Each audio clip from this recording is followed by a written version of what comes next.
नमस्कार, मैं हूं पूजा सिंह और आप देख रहे हैं राजपथ भारत। दोस्तों, जैसा कि मेरी आदत है, मैं हर टॉपिक पर बात करना पसंद करती हूं। हर वो विषय, हर वो मुद्दा मेरे लिए बहुत अहम और ज़रूरी होता है, जिस पर मुझे लगता है कि बात होनी चाहिए और एक अच्छा मैसेज और एक अच्छा कहना चाहिए कि विचार कह लीजिए, सूचनाएं कह लीजिए, ये लोगों तक प्रेषित हों। आज कुछ अलग हट करके बात करते हैं। जैसा कि आप लोगों ने थंबनेल में देख लिया होगा, बहुत सारे लोगों को तो ये टॉपिक ही पसंद नहीं आएगा, क्योंकि उनको ना तो कोई दिलचस्पी कांग्रेस में है, ना दिलचस्पी प्रियंका गांधी में है, ना इंदिरा गांधी में। खास तौर पर मैं अगर यूथ की बात करूं, नई जनरेशन जो नए नौजवान लड़के लड़कियां हैं, उनको कोई दिलचस्पी इंदिरा गांधी के बारे में जानने की नहीं और कांग्रेस में जानने की नहीं, लेकिन ये सारी चीज़ें जानना, उनके बारे में बात करना बेहद ज़रूरी है। क्योंकि कहीं ना कहीं और कुछ ना सही और कुछ ना मानिए, इतिहास ही मान लीजिए, इतिहास तो है ना, और इतिहास को जानने में मुझे नहीं लगता कि कोई बुराई होनी चाहिए। वैसे मैं आज इतिहास की बात नहीं करूंगी, बात वर्तमान की करूंगी और भविष्य की भी करूंगी। प्रियंका गांधी वाड्रा, इनाम किसी भी परिचय का मोहताज नहीं है। प्रियंका गांधी को मैं जब भी देखती हूँ, महिला होने के नाते मुझे उनमें बहुत पॉजिटिविटी दिखाई देती है। इतनी पॉजिटिविटी मुझे राहुल गांधी को देख के नहीं आती जितनी मुझे प्रियंका गांधी को देख के आती है, और बहुत एनर्जी भी फील होती है। कुछ तो है उनमें, कोई तो ऐसा करिश्मा है जो प्रियंका गांधी को दूसरी राजनीतिक महिलाओं से अलग करता है।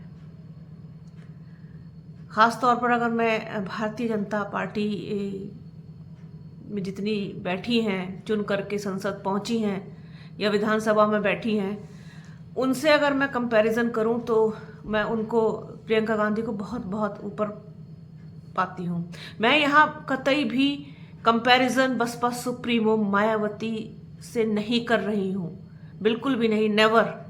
क्योंकि मायावती जो है वो बसपा सुप्रीमो मायावती ही है, बस उनकी तुलना नहीं हो सकती किसी से भी, तो उनको इस दायरे से मैंने बाहर रखा है।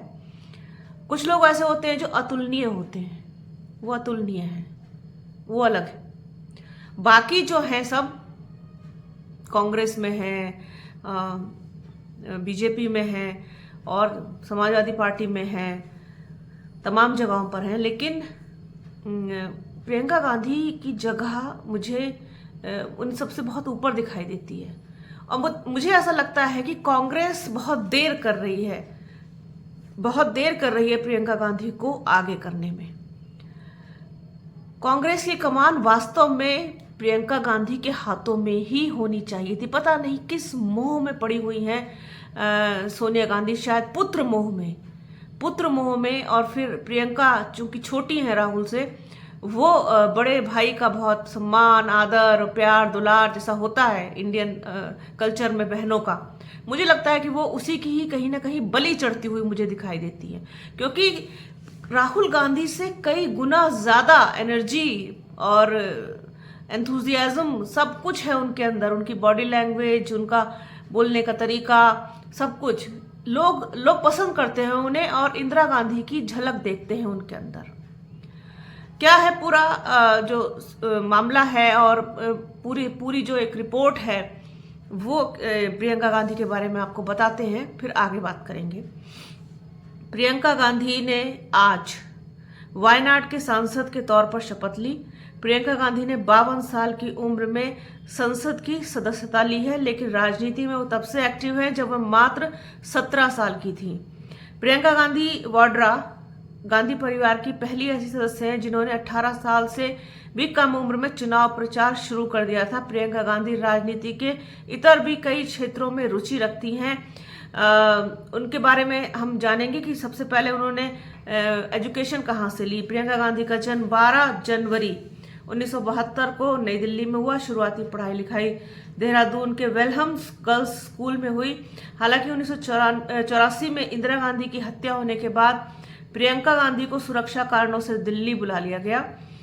इसके बाद प्रियंका ने दिल्ली के convent of Jesus and Mary school में आगे की शिक्षा घर पर रहते हुए ही पूरी की। घर पर ही दोनों भाई बहन की पढ़ाई हुई है, स्कूल नहीं जा पाए।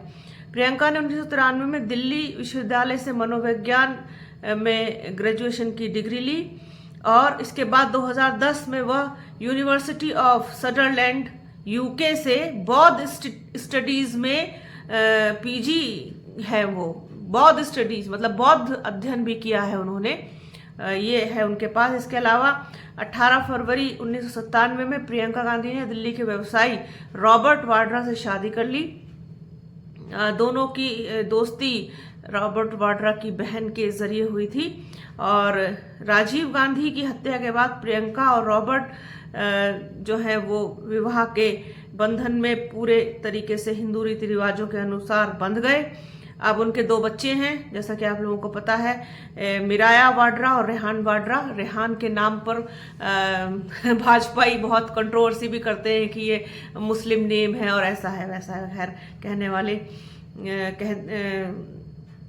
कहने को कुछ भी कहते हैं। अब प्रियंका गांधी बौद्ध दर्शन की प्रबल अनुयायी हैं, मतलब एक तरीके से वो बौद्धिस्ट ही हैं और जिसका श्रेय वो अपने उपदेशक SN गोयनका को देती हैं। उनका ऐसा मानना है कि इसको फॉलो करके उनके मन को शांति मिलती है। प्रियंका गांधी राजनीति के अलावा सामाजिक कार्यकर्ता हैं और कॉलमनिस्ट भी हैं। समसामयिक विषयों पर लेख लिखती हैं। उनके ज्यादातर लेख सामाजिक मुद्दों पर आधारित होते हैं। कला और संस्कृति में भी प्रियंका गांधी की गहरी रुचि है। प्रियंका ने 17 साल की उम्र में अपने पिता राजीव गांधी के लिए चुनाव प्रचार किया था, लेकिन औपचारिक रूप से उनका पहला चुनाव प्रचार 1999 में हुआ। उस समय सोनिया गांधी अमेठी से चुनाव लड़ रही थी। यह प्रियंका का पहला राजनीतिक अनुभव था जिसमें उन्होंने भाजपा के उम्मीदवार अरुण नेहरू के खिलाफ प्रचार किया था। 2004 में अमेठी सीट से राहुल गांधी ने राजनीति में उतरने का फैसला किया तो प्रियंका गांधी ने फिर चुनाव प्रचार किया। इस दौरान सोनिया रायबरेली सीट से चुनाव लड़ रही थी। प्रियंका गांधी मां और भाई दोनों के लिए प्रचार उन्होंने किया और दोनों को ही जीत दिलाई। हाल में ही जब वायनाड में प्रियंका गांधी चुनाव प्रचार कर रही थी तो उन्होंने कहा कि मैंने 17 साल की उम्र में अपने पिता के लिए पहली बार चुनाव प्रचार किया था। पिछले 35 साल से मैं अपने माँ और भाई के लिए और दूसरे लोगों के लिए प्रचार कर रही हूँ। आज ये पहला मौका है जब मैं अपने लिए वोट मांगने पहुंची हूँ। मेरे लिए ये एहसास बिल्कुल अलग है। आपको बता दें कि प्रियंका गांधी अपने बेबाक अंदाज के लिए जानी जाती हैं। वह किसी भी मुद्दे पर बेहिचक अपनी राय रखती हैं। यही वजह है कि चुनाव में कांग्रेस पार्टी प्रियंका को अब अपने स्टार प्रचारक के तौर पर इस्तेमाल करती रही है। 23 जनवरी 2019 को प्रियंका गांधी ने सक्रिय राजनीति में कदम रखा। उन्हें कांग्रेस का महासचिव बनाया गया और पूर्वी उत्तर प्रदेश का प्रभार दिया गया। 2020 में उन्हें पूरे उत्तर प्रदेश का प्रभारी महासचिव बनाया गया। उन्होंने महिला सशक्तिकरण के लिए लड़की हूं लड़ सकती हूं अभियान शुरू किया। इसके बाद से वह लगातार राजनीति में सक्रिय रही। ये वो समय था जब देश भर में मोदी की लहर की बात कही जा रही थी। इसके बावजूद प्रियंका गांधी ग्राउंड पर डटी रही। कई मौकों पर राहुल गांधी के साथ वो डट कर खड़ी नजर आई। पहली बार उन्होंने चुनाव लड़ा है और जीतकर लोकसभा। अपने 4 दशकों के लंबे राजनीतिक करियर में प्रियंका गांधी ने पहली बार चुनाव लड़ा। राहुल गांधी के वायनाड सीट छोड़ने के बाद प्रियंका गांधी यहां से चुनाव मैदान में उतरी, लोकसभा चुनाव लड़ा और 4,10,931 वोटों से मतलब इतनी बड़ी जीत उन्होंने हासिल की। आप ये देखिए कि प्रियंका गांधी ने नेहरू गांधी परिवार की राजनीतिक परंपरा को आगे बढ़ाया। उनकी दादी इंदिरा गांधी और पिता राजीव गांधी का राजनीतिक जीवन उनकी प्रेरणा है। 1984 में इंदिरा गांधी की हत्या से लेकर 1991 में राजीव गांधी की हत्या तक प्रियंका ने कई बार कठिन परिस्थितियों का सामना किया। प्रियंका का अपनी दादी इंदिरा गांधी के साथ खास रिश्ता था। जेल में उनसे मिलने से लेकर इंदिरा गांधी के आखिरी दिन तक प्रियंका हमेशा अपने दादी के करीब रही। इंदिरा गांधी ने एक बार प्रियंका को लेकर कहा था कि अगली सदी प्रियंका की होगी। प्रियंका गांधी जो है वो अपनी दादी से जितनी करीब थी उतनी ज़्यादा उनसे प्रेरणा भी उन्होंने ली है। आज अगर आपने गौर किया हो तो प्रियंका गांधी जब संसद में शपथ ले रही थी तो एक हल्की सी झलक इंदिरा गांधी की दिखाई दी। वही कदकाठी, वही स्टाइल, वही बॉडी लैंग्वेज और वही साड़ी पहनने का अंदाज, सिंपल, सोबर, सौम्य। जिस तरीके से इंदिरा गांधी बिल्कुल सादगी के साथ रहा करती थी, उसी तरीके से प्रियंका गांधी को भी आपने हमेशा ही सादगी के रूप में देखा होगा। और आज भी एक बार को तो झटका लग गया, बस सिर्फ फर्क इतना था कि वो तस्वीरें इंदिरा गांधी के समय की कुछ ब्लैक एंड वाइट हुआ करती थी, आज की फोटो कलर्ड थी। अंतर सिर्फ इतना था, बाकी और कोई अंतर मुझे नजर नहीं आया। अब सिर्फ अंतर इतना है कि फ्री हैंड जिस तरीके से बसपा में आकाश आनंद को नहीं मिल रहा, वैसे ही फ्री हैंड कांग्रेस में प्रियंका गांधी को नहीं मिल रहा। एक बार देखिए कमान, तो फिर अब आप देखिए ना कि कितनी प्रचंड मोदी लहर 2014 से जो शुरू हुई थी वो ढलने का नाम ही नहीं ले रही थी, लेकिन लगे रहे करते करते करते संविधान की लाल किताब हाथ में लेकर के, और ये दिन आज आप सबके सामने है कि जो है कांग्रेस का नेता प्रतिपक्ष है, 99 सीटें उनके पास हैं, तो ये लहर तो कहीं ना कहीं कम हुई है ना। तो ये सभी का संयुक्त प्रयास है और मुझे इसमें प्रियंका गांधी की भूमिका बड़ी नजर आती है, क्योंकि प्रियंका गांधी जहां जहां भी चुनाव करने जाती हैं भारी भीड़ उमड़ती है उनको देखने के लिए, उनको सुनने के लिए। लोग कंपैरिजन करते हैं प्रियंका गांधी का इंदिरा गांधी के साथ, उनको देखना चाहते हैं, उनको राजनीति में कुछ बड़ा करते हुए देखना चाहते हैं। हालांकि क्योंकि देश हमारा जो है ना वो यूथ कंट्री है, यहाँ पर युवाओं की संख्या बहुत ज़्यादा है, और युवाओं के लिए जो पिछले 10 साल में जो 10 साल का बच्चा था वो आज 20 साल का बच्चा है, नौजवान है मतलब, तो उसके लिए तो मतलब मोदी ही है ना सब कुछ। तो यहाँ पर आकर के प्रॉब्लम फंसती है सबसे ज़्यादा। यही प्रॉब्लम हर पार्टी फेस कर रही है, आपको सच्चाई बताऊं तो, क्योंकि उनके लिए और कोई और कुछ है नहीं ना इतिहास तो बताना नहीं चाहते। व्हाट्सएप यूनिवर्सिटी ने जिस तरीके का अद्भुत ज्ञान आने वाली पीढ़ी में बांटा है वो बहुत खतरनाक है। तो ये चीज़ है जो कहीं ना कहीं हर्डल बन रही है सभी के रास्ते में, वरना अब तक तो कब का तख्ता पलट हो गया होता। आपने भी इतिहास देखा है कि कोई सी भी सरकार अगर 5 साल चल गई, नहीं समझ में आई जनता को, तो उठा के एक तरफ किया। इमरजेंसी के बाद बहुत बुरी हार इंदिरा गांधी ने भी झेली है, उनको भी इस हार का सामना करना पड़ा था। हालांकि वो दोबारा से उन्होंने मेजोरिटी में आकर के सरकार बनाई, लेकिन आपने देखा कि किस तरीके से इंदिरा गांधी भी एक बार को तो चारों खाने चित्त हुई थी। तो ये सच्चाई है, लेकिन चूंकि लोग अपने आंखों के ऊपर से जो चश्मा है उसको हटाना नहीं चाहते, दूसरे को मौका भी नहीं देना चाहते। लेकिन मुझे ऐसा लगता है कि अगर कांग्रेस की कमान प्रियंका गांधी के हाथों में होगी तो कांग्रेस को ज्यादा फायदा होगा। वो राहुल गांधी से कहीं ज्यादा अच्छी वक्ता हैं, उनकी सूझबूझ, दूरदर्शिता राहुल गांधी से कम नहीं है, उनसे आगे ही है। दूसरा वो महिला है, तीसरा वो एक कहना चाहिए कि निर्णय लेने में मुझे वो बेहतर नजर आती हैं बनस्पत राहुल गांधी के। हालांकि राहुल गांधी ने भी अपनी पर्सनैलिटी को बहुत चेंज किया है, सबके सामने वो जिस तरीके से इस वक्त हैं और जिस तरीके से वो डट करके मोदी का सामना करते, दोनों भाई बहन की जोड़ी ही।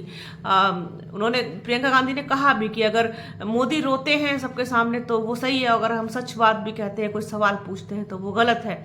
आज भी संविधान की किताब हाथ में लेकर के प्रियंका गांधी ने जिस तरीके से सांसद की शपथ ली, उसे देख करके दुनिया ने देखा और महसूस किया कि ये वास्तव में कहीं ना कहीं इसमें झलक इंदिरा गांधी की वास्तव में दिखाई दे रही है। तो मुझे लगा कि इंदिरा गांधी से कंपैरिजन करना तो ठीक नहीं है। इंदिरा गांधी थी, उनके बड़े बड़े देश और बड़े बड़े नेता उनके कायल थे, उनकी सूझबूझ के, उनकी बुद्धिमत्ता के, और निर्णय लेना, फैसले लेना, आलोचना तो सब करते रहे। जो संघी हैं, जो भाजपाई हैं, जो लोग कांग्रेस को पसंद नहीं करते हैं वो लोग तो सब आलोचना ही करेंगे, उनके हिसाब से क्या होता है। लेकिन फिर भी इंदिरा गांधी थी, चट्टान की तरह मजबूत थी। बहुत कुछ झेला, बहुत कुछ सहा। प्रियंका गांधी ने भी कम नहीं सहा। अगर व्यक्तिगत रूप में उनके जीवन में झांका जाए तो बहुत बहुत दर्द और नुकसान उठाया है उन्होंने, देखा है सब कुछ, तो समझ सकती हैं। फिर आप ये देखिए कि जिस तरीके से हाथरस वाला केस हो और तमाम मामले हो, हाउस अरेस्ट हो, बहुत सारी चीज़ें हैं, लोगों के मुद्दे उठाना, लड़ाई लड़ना लोगों की, वो किया है उन्होंने ज़मीन पर उतर के। और आज भी जब उनसे पूछा गया तो उनका साफ तौर पर कहना था कि लोगों के मुद्दे उठाती रहूंगी, लोगों के लिए काम करूंगी। तो ये जो जज्बा है ये उनको विरासत में मिला है, उनके खून में है, इससे इनकार नहीं किया जा सकता। मुझे लगा कि ये अच्छा टॉपिक है, अच्छा विषय है, और आप लोग इसे ज़रूर देखें, पूरा देखें प्लीज़। और इस तरीके की जो लाइन से हट करके हमारे दर्शकों की दूसरों को सुनना समझना भी ज़रूरी है, पढ़ना भी ज़रूरी है। और जब हम दूसरे टॉपिक्स पर बात करते हैं तो उनको भी आप अपना थोड़ा वक्त दीजिए, समझिए, सुनिए कि हम क्या कहना चाह रहे हैं, क्या बताना चाह रहे हैं। तो बने रहिए हमारे चैनल के साथ। वीडियो थोड़ा सा लंबा हो गया, उसके लिए सॉरी। बात अभी भी मैं समेट रही हूँ किसी तरीके से, वरना तो मैं और भी बोल सकती हूँ, इससे ज़्यादा भी। तो बने रहिए हमारे चैनल के साथ। हमारे चैनल को लाइक कीजिए, शेयर कीजिए, सब्सक्राइब कीजिए, बेल आइकन घंटी जैसी आकृति ज़रूर दबाइएगा जिससे कि वीडियो का नोटिफिकेशन आपको मिल सके। वीडियो को प्लीज़ पूरा देखिएगा, अंत तक देखिएगा, ज़्यादा से ज़्यादा शेयर कीजिएगा। अपना और अपनों का बहुत ख्याल रखिए। जल्द मिलूंगी आपसे एक नए वीडियो में, एक नए मुद्दे के साथ, एक नई चर्चा में। तब तक के लिए जय हिंद।